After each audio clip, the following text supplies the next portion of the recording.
à voter ce texte. Oui, je le voterai.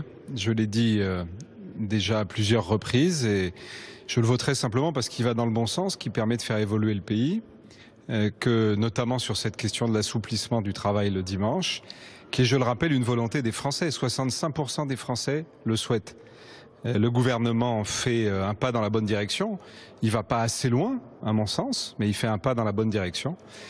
Et donc je le voterai sans hésiter. Pour vous, c'est un texte libéral qui ne correspond pas forcément à la tradition socialiste ? Oh non, vous savez, malheureusement, je pense qu'il y a beaucoup de chemin à faire pour que, notamment, j'ai proposé qu'en cas d'échec de négociation avec les syndicats, on puisse, par référendum, interroger les salariés et s'ils veulent travailler le dimanche, leur donner la possibilité de le faire. Le gouvernement n'a pas souhaité aller jusque-là, je le regrette, et je pourrais vous donner beaucoup d'exemples qui montrent qu'on est loin d'un texte libéral. Mais ça va dans le sens de plus d'assouplissement. Or, moi, ce qui m'intéresse, c'est le réel des Français.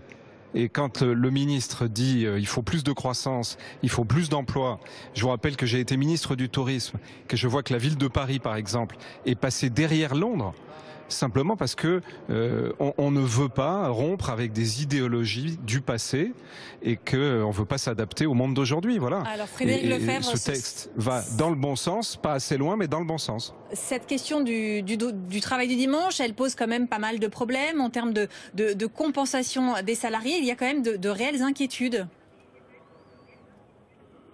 Oui, bien sûr qu'il y ait des inquiétudes, je le comprends, mais en même temps, le gouvernement travaille sur ces questions, a ouvert des champs intéressants. Nous avons eu un débat, nous avons fait une proposition avec un certain nombre de mes collègues de l'UDI, parce que, comme vous le savez, moi je veux incarner une opposition constructive. Nous avons notamment suggéré que dans les magasins qui seraient ouverts le dimanche, il y a la possibilité d'intéresser les salariés. S'il y a plus de chiffre d'affaires, donc plus de bénéfices, plus d'intéressement pour les salariés, et notamment ceux qui travaillent le dimanche. Voilà, ça, ce sont des solutions modernes. Concernant l'extension de 5 à 12 dimanches par an, ce qui déplaît précisément à ceux que l'on appelle les frondeurs du côté du PS, vous approuvez totalement ou vous dites encore une fois c'est pas assez ? C'est pas assez. Moi, je préférerais, comme je le propose d'ailleurs dans plusieurs amendements, qu'au moins pour les villes de plus de 100 000 habitants, on aille jusqu'à 30. Je considère que sur les 12 amendements, puisque c'était le compromis qui avait été trouvé à la suite du rapport Bailly, qui a auditionné tout le monde. J'avais été moi-même auditionné comme ancien ministre, mais tous les représentants des commerçants avaient été auditionnés, et le gouvernement avait eu la sagesse de reprendre ce point d'équilibre. Il se trouve que malheureusement, sous la pression des frondeurs, le gouvernement a reculé en partie. Ça va toujours plus loin que la loi Mallier. Donc c'est pour ça que je le voterai, mais je le regrette. Je préconise notamment, je le défendrai dans quelques minutes, qu'au moins on puisse donner la possibilité sur les 7 dimanches de plus, puisqu'on était à 5 auparavant, que ces 7 dimanches soient de droit pour les commerçants. Que les commerçants qui considèrent par exemple qu'ils subissent la concurrence de tel ou tel site internet et donc pour eux le dimanche devient vital, c'est une chance de survie, eh bien qu'on les laisse faire. Voilà. Il faut un peu de souplesse. Frédéric Lefebvre, vous nous l'avez dit, oui. Vous allez voter ce texte. Est-ce qu'à l'UMP vous êtes une exception ?